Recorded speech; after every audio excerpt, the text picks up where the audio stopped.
Baik, kali ini kita akan belajar mengenal tools ya, atau alat pada SketchUp. Jadi yang kemarin sudah pernah kita bahas. Yang pertama di sini adalah select. Nah, select ini adalah untuk menseleksi objek ya. Kemudian yang bawah ini adalah paint bucket. Paint bucket di sini adalah untuk memberi warna, untuk memberi material dan sebagainya ya. Jadi kalau misalnya saya contohkan kembali, kita mempunyai kotak seperti ini ya, kemudian kita aplikasikan pada paint bucket, lalu di sebelah kanannya ini kita memiliki beberapa material yang ada pada SketchUp ya, ada aspal, ada brick, ada karpet dan sebagainya. Misalnya saya akan pilih salah satu di sini dan kita aplikasikan di sini. Jadi kita langsung klik saja ya, maka dia sudah langsung teraplikasi ya, seperti ini. Oke. Kemudian yang lain sama ya. Jadi kalau mau kasih batu nih, kita pilih yang stone. Kemudian kita pilih jenis batunya seperti apa, lalu kita klik pada permukaan objek yang kita akan kasih material. Oke, kemudian di sebelah sini ini adalah erase. Erase ini adalah untuk menghapus ya. Jadi misalnya kita membuat sebuah garis seperti ini, kemudian kita ingin menghapus, maka gunakan erase, lalu kita tekan garisnya ya. Kita tekan objeknya untuk menghapus. Begitu juga orang ini bisa kita hapus. Oke. Kemudian di bawahnya di sini adalah line. Jadi line ini adalah untuk membuat garis seperti yang tadi saya katakan. Jadi kalau misalnya kita mau sejajar dengan sumbu yang merah atau sumbu X ya, maka dia akan langsung secara otomatis berwarna merah garisnya. Artinya ini lurus atau sejajar dengan garis yang ini, yang merah ya. Begitu juga dengan yang hijau, kita arahkan ke sini sampai berwarna hijau, maka dia sejajar dengan garis sumbu hijaunya ya, seperti ini. Misalnya seperti ini, kemudian saya akan menambahkan di sini seperti ini ya. Nah, ketika dia sudah menemui atau garisnya ini tertutup, maka secara otomatis tengahnya itu akan terbentuk ya. Nah, kelebihannya ini bisa langsung kita hapus dengan menggunakan erase ya, seperti ini. Oke. Nah, ketika garisnya sudah terclose atau tertutup, maka dia bisa langsung kita full and push ya. Kita bisa langsung berikan ke sini, artinya bisa langsung kita tarik. Oke ya, seperti ini. Oke, selanjutnya adalah di sini kotak. Di awal tadi saya sudah contohkan, ini menggambar kotak, kemudian kotaknya ini bisa kita push and pull. Nah, seperti ini ya. Jadi ini adalah menggambar garis, tetapi dari 3 sudut. Ya, kalau garis kan biasanya menggambar kotak dari 3 sudut. Nah, kalau biasanya kan 4 ya, seperti ini. Nah, kalau yang ini adalah seperti ini. Jadi kita gambarkan begini. Kalian bisa perhatikan ada garis lengkung di sebelah samping-sampingnya. Ya, seperti ini. Walaupun hasilnya kelihatan sama ya, tapi di sini ada petunjuknya dengan memberikan garis lengkung di sudutnya. Kemudian bawah ini adalah circle untuk memberikan lingkaran, untuk menggambar lingkaran. Ya, ini juga sama, bisa kita berikan push and pull. Kemudian ada polygon. Polygon di sini adalah untuk menggambar sisi banyak sesuai dengan angka yang nanti kita bisa masukkan di sini. Ya. Ini ada side-nya 6. Maka dia memiliki sisi 6, artinya mempunyai sudut 6 sudut ya. Yang ini pun sama, bisa kita lakukan push and pull. Kemudian di sini ada rotate, atasnya dulu. Ini adalah arcus ya, untuk membuat lengkung ya. Jadi kalau misalnya ini kita mau lengkungkan, sudutnya enggak patah begitu ya, tapi kita mau gambar lengkung seperti ini. Oke, bisa ke sini ya. Ini kalau arc menggunakan yang ini ya. Oke. Kemudian yang ini juga sama untuk lengkung, tetapi ini 2 point Nah, penggunaannya adalah seperti ini. Kita klik di sini satu, kemudian satu lagi adalah langsung destinasi atau titik yang terakhir. Ya, nah, maka dia akan menjadi garis lengkung. Sudutnya jadi tidak lancip ya. Kemudian di sini ada lagi 3 point arc. Jadi sama-sama lengkung, tetapi ini 3 titik ya.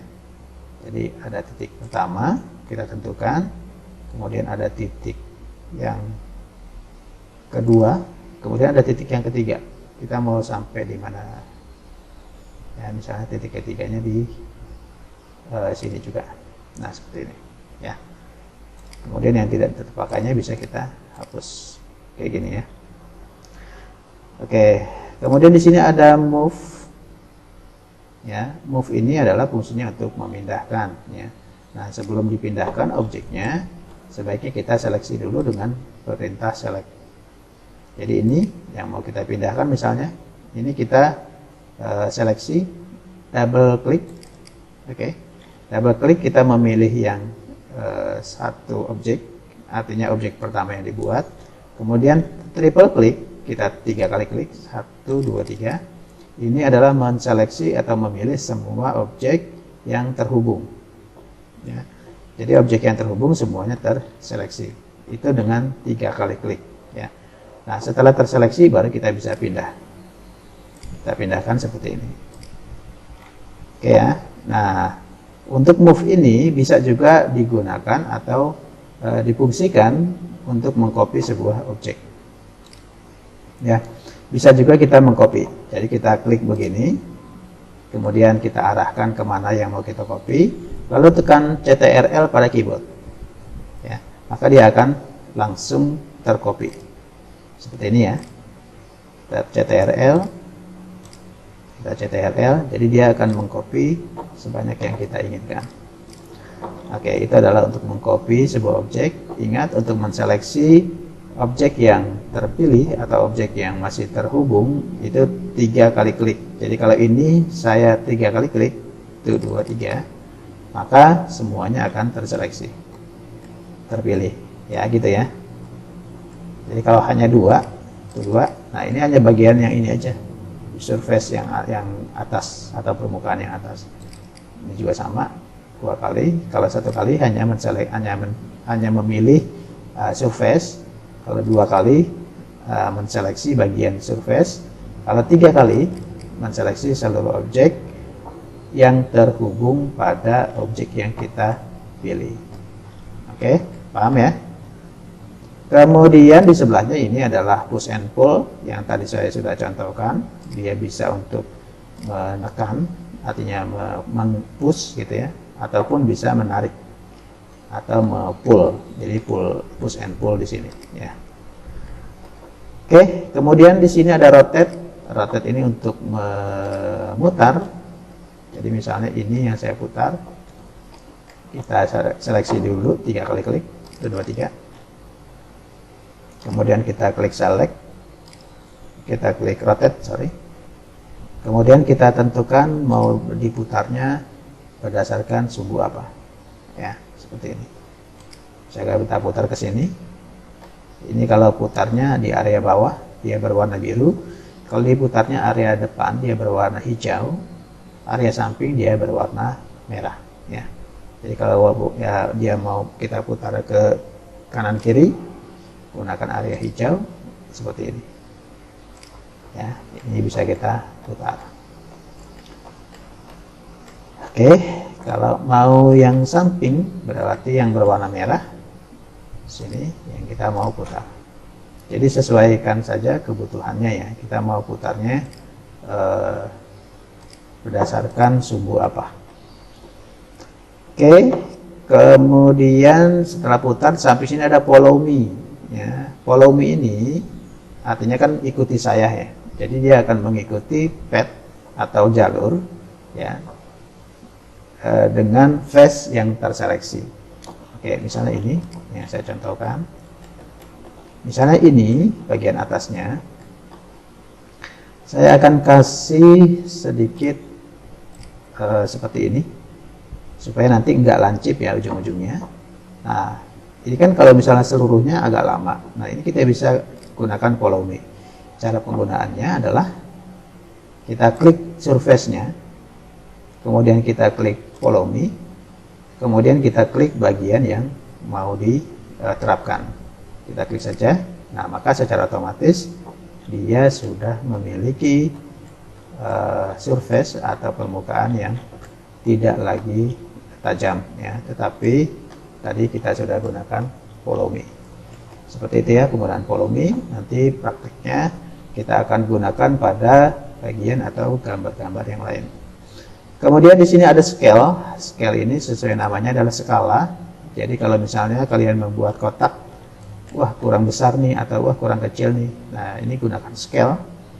Seperti biasa kita pilih dulu, seleksi objek dulu, lalu kita klik klik scale, ya, lalu kita klik scale, maka objek yang terpilih tadi sudah ada titik-titiknya seperti ini, ya. Nah, kalau kalian mau skalanya ini kurang lebar, nah berarti tariknya di samping kiri, samping kanan ya, tarik begini. Kalau kurang tinggi, berarti tengahnya yang ditariknya seperti ini, oke. Tapi kalau misalnya ternyata kurang besar secara keseluruhan, kanan kiri atas bawah, tariknya yang pojok ya, klik tarik yang pojok, kemudian besarkan sesuai dengan keinginan. Oke.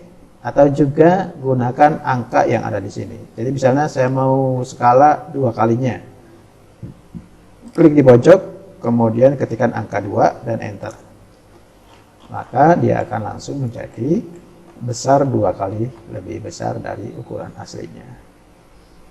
Seperti itu untuk scale. Kemudian di sini ada offset, ya. Offset mungkin kalian pernah dengar pada AutoCAD offset.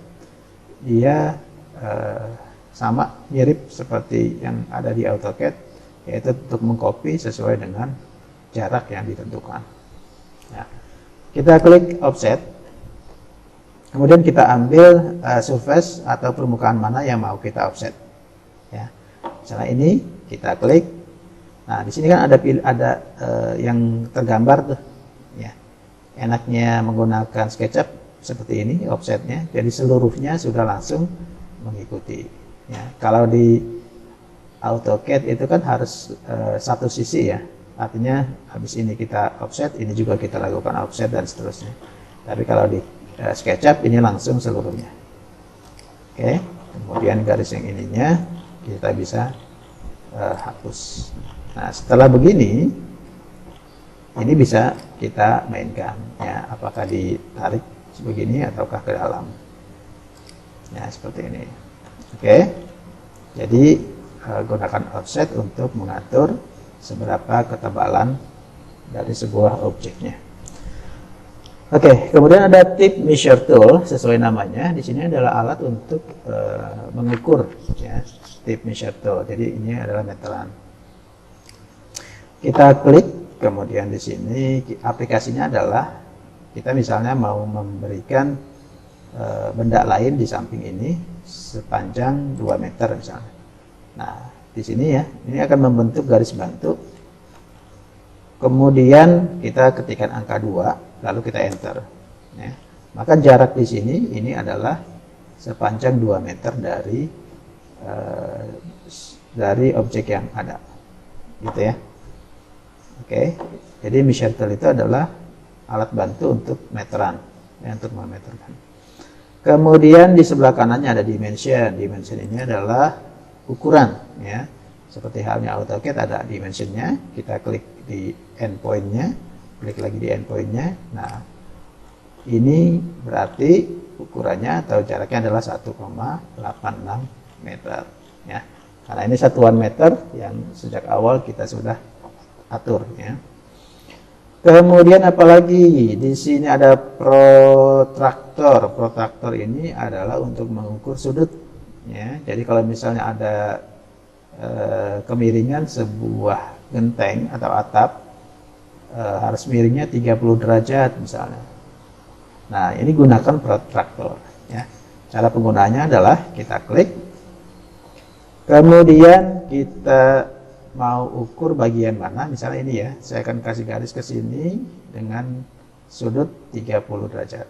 Berarti kita di ujung sini kita klik, kemudian sudut datarnya dulu yang diklik, lalu kita taikkan ke atas. Oke. Nah, angle-nya kita masukkan dengan angka di keyboard. 30. Kita ketikkan 30, enter. Maka miringnya ini adalah 30 derajat. Gitu ya. Oke, seperti ini. Miringnya di sini adalah 30 derajat. Oke, itu adalah protraktor. Kemudian di sini ada teks. Teks ini adalah untuk memberikan keterangan teks ya. Penggunaannya adalah kita klik tanda teksnya, kemudian kita klik objeknya. Misalnya kita akan memberikan keterangan di sini.